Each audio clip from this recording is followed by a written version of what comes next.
me permission to speak in this important debate. This is a momentous occasion for the whole country when we are celebrating 75 years of a journey as a constitutional republic. Speaker, sir, if you look at our immediate neighborhood and contrast it to our experience, we are the only thriving constitutional democracy in our immediate neighborhood. This is the strength of this country and the testament to not only the strength of our constitution, the sublime constitution that our constituent makers gave us, but it is also a testament to the strength of the civilization, this culture that has always placed the values of democracy, the values of freedom of expression, and dharma as the foundation stone of this civilization.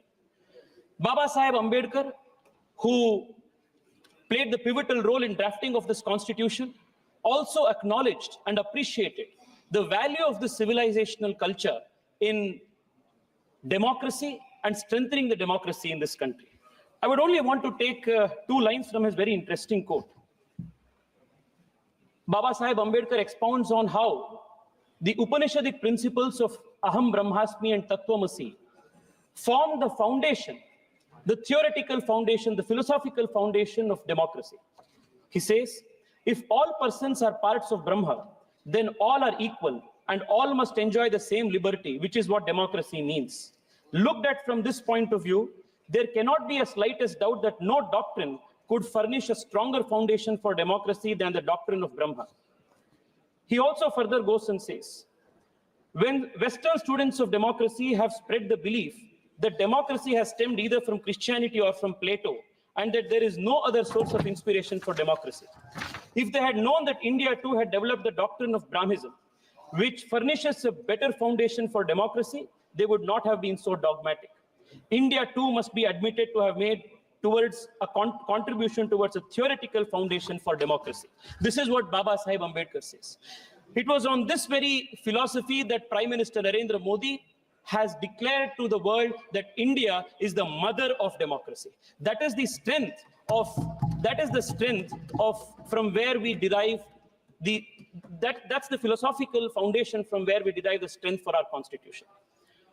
Speaker, sir, this civilizational value of India, that we are a civilizational state, was implicitly addressed and appreciated in this constitution when India was referred to as Bharat in Article 1 of the Constitution. Our constituent makers appreciated the millennia-old civilizational history and considered India to be a sacred geography. The Vishnu Purana said, Uttaram yat samudrasya himadraischeva dakshinam varsham tad bharatam nama bharati yatra santati. From then, the country was considered a sacred geography. But unfortunately, Speaker, sir, starting from the first Prime Minister in the Congress party, Pandit Nehru, to the communists and the others who followed, India was not considered a sacred geography because they did not have the civilizational worldview that India was a millennia-old state. They approached India as a union of states, more a private jagir, any part of which could be given to anybody at any point in time, ceded, given away, without even at some times following the constitutional process of law. The attack on the constitution by the Congress party started from the very first article, Article 1. I would want to draw the attention of this nation and the House to how a very important, strategically important island in the Pak Strait in the southern part of the country between India and Sri Lanka, the island called Kachativu, was given away to Sri Lanka by the Congress party and the DMK in 1974 without following any due process envisioned in the constitution. Speaker, sir, when Pandit Nehru was asked about this very important island called Kachativu, which falls in the Pak Strait, which was part of the then Madras presidency, belonging to Raja of Ramnath, Pandit Nehru says, I attach no importance at all to this little island, and I would have no hesitation in giving up our claim to it. This was Pandit Nehru's position on a very important island. And सुनना पड़ेगा गौरव भाई, सुनना पड़ेगा, आपके पीछे आपके historical पाप को आप सुनना पड़ेगा. Sir, the DMK which today is lecturing us, the DMK which is today lecturing us on secularism and the constitutional morality, this party also joined hands. Karunanidhi, who was then the chief minister in 1974, was well made aware that this was the solution and this island would be given away. They also supported this.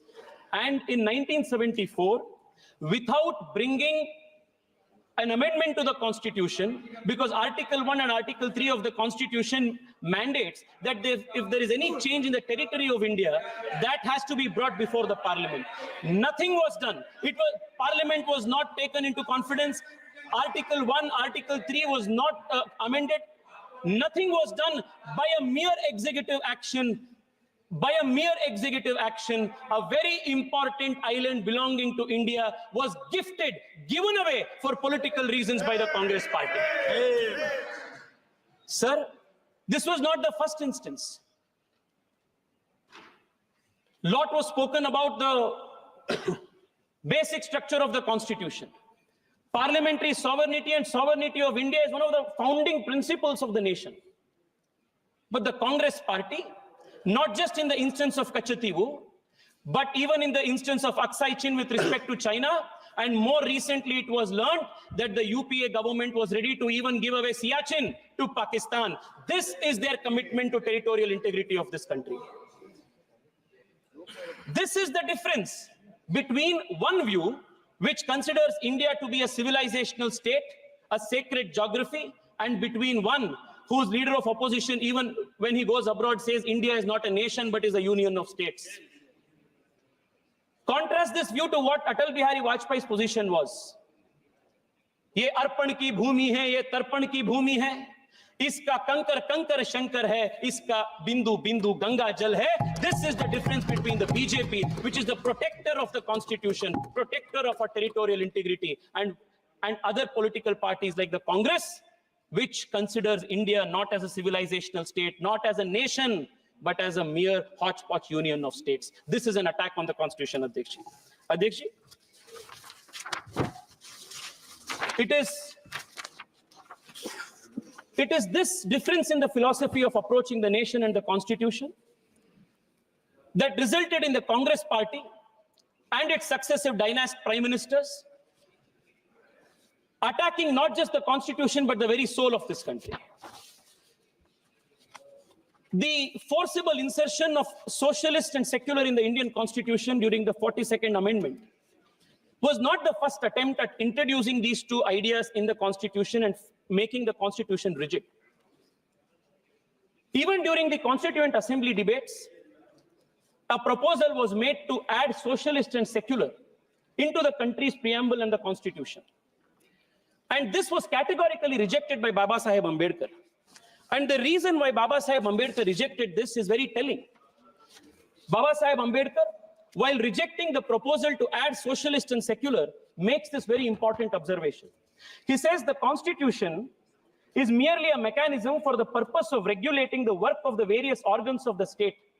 It is not a mechanism whereby particular members or particular parties are installed in office. What should be the policy of the state, how the society should be organized in its social and economic side are matters which must be decided by the people themselves according to time and circumstances. Sir, yesterday, many members from the opposition said that the Congress party introduced 42nd Amendment, socialism, secularism in the constitution with a laudable objective. Let me tell this nation and let me tell this august house that there was no laudable objective behind that insertion.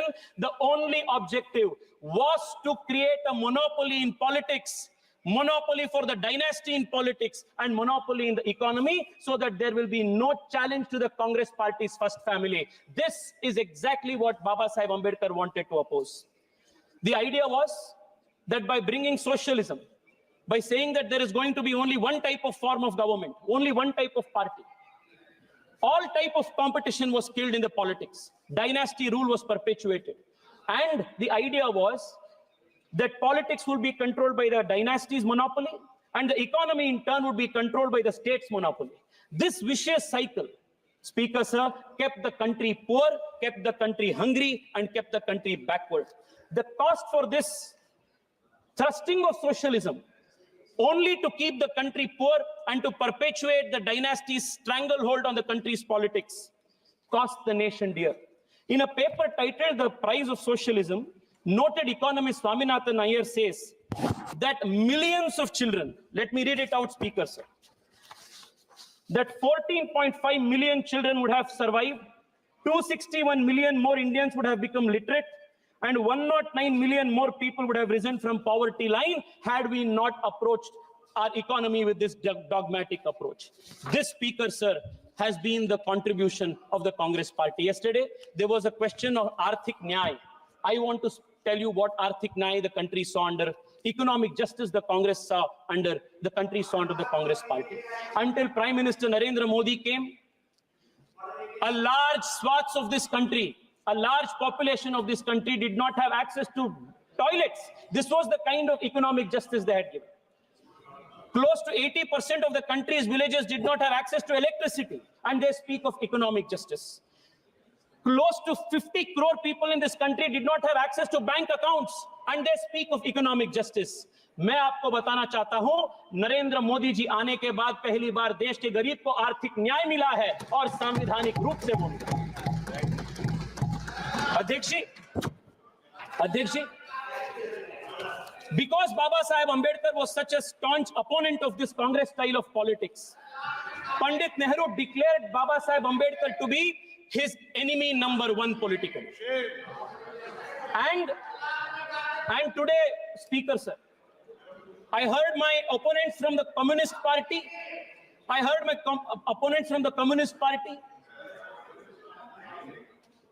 State that the RSS was against the Ambedkar and Ambedkar's constitution.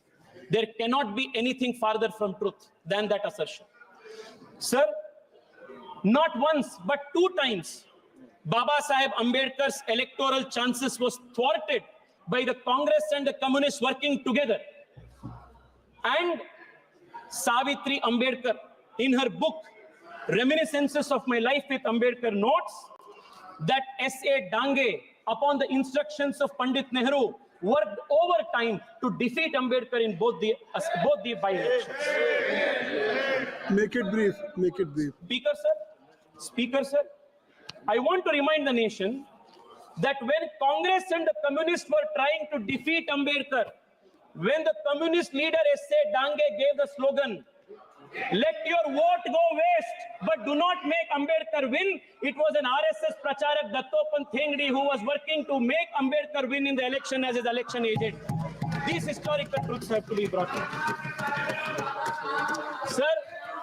Speaker, sir, for a very long time, a big hypocritical drama has been conducted in this country, where those who are the attackers of the Constitution have posed themselves as the champion of the Constitution. And this hypocrisy must be exposed, Speaker, sir. For a very long time, this hypocrisy has continued. But those who have perpetrated innumerous attacks on the Constitution, destroy the very soul of the Constitution, these people today are posing as the champions, as the protectors of the Constitution. Speaker, sir, the very first attack. Speaker, sir, in a few minutes I will conclude, but this hypocrisy must be exposed. Speaker, sir, the DMK gave us big lectures here on secularism. Their leaders speak of eradicating Sanatana Dharma, and we should listen to these speeches of secularism from them. The DMK leaders, the leaders from the DMK, Speaker, sir, are speaking about constitutional morality. On 26 November 1957, their fountainhead of inspiration, Periyar, burnt the Constitution, and 200 of those followers were arrested. And from these people, we have to learn lessons of constitutional history and morality. Speaker, sir, the very first attack on the Constitution was made by Pandit Nehru when he curtailed the freedom of expression of people. Very first attack. And who was protecting the Constitution? Then it was Shama Prasad Mukherjee. Speaker, sir, imposing emergency, suspending fundamental rights, arresting 1 lakh opposition leaders, forcible sterilization of 1 million people, imposing emergency. Speaker, sir, this is the legacy. This is what is attacking the Constitution. Despite being banned, the RSS and the Jan Sangh fought to restore democracy in this country. This is protecting the constitution. Speaker, sir, Article 356 is misused more than 90 times. Democratically elected governments were removed at the whim of the leaders. This is attacking the constitution. Sabka Saath Sabka Vikas, ek Team India approach, GST Council. This is Narendra Modi's style of protecting the constitution. Speaker, sir, rejecting the Speaker, sir, just 3 minutes. Speaker, I'm concluding in 3 minutes. Rejecting the Kaka Kadelkar committee report with Nehru himself opposing reservations of backward classes is attack on the constitution. Granting constitutional status to the National Commission of Backward Classes is protection of the constitution. Opposing Mandal reservation. Well, Rajiv Gandhi made his longest speech. That is attacking the constitution while introducing OBC reservations in NEET exam, Navodaya Vidyalaya, implementing EWS reservation is the protection of the constitution. Speaker sir, 2 minutes, please. Speaker sir, एक तो important विषय, 2 minutes. Speaker sir, perpetuating dynasty politics is an attack on the constitution, while the Prime Minister's vision of bringing 1 lakh new youth into politics is protection of the Thank you very much. Speaker sir, the Congress introduced the Waqf Act. You are the Speaker sir, you are the chairman of the Waqf JPC. You must give me a minute on this. Speaker sir, आप JPC के chairman हैं Speaker sir. Speaker sir, lot was spoken about secularism. What was the pervert brand of secularism that the Congress party thrusted on this country? A Muslim could be Muslim, a Christian could be Christian, but a Hindu had to be secular. Yes. This was the kind of one-way secularism that the Congress party introduced. Speaker sir, in Karnataka,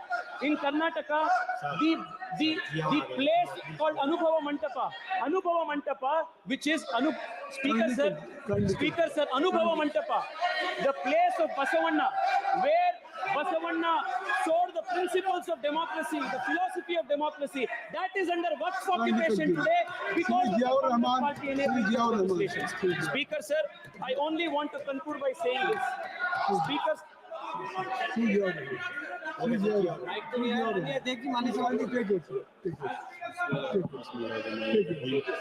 माननीय सभापति जी, संविधान पर चर्चा पर बोलने के लिए मौका देने के लिए आपका बहुत बहुत शुक्रिया। आज मैं यहाँ मजलूमों की आवाज बन करके खड़ा हूँ। उन करोड़ों भारतीय मुसलमान और अल्पसंख्यकों की जद्दोजहद और हक की बात करना चाहता हूँ।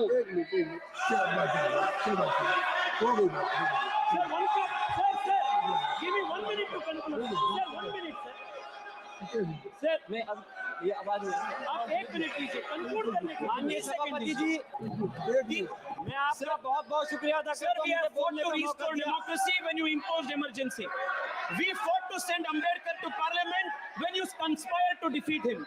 We have fought to protect secularism and pluralism when you surrendered to vote bank politics. We fought to make India prosperous while you kept India poor.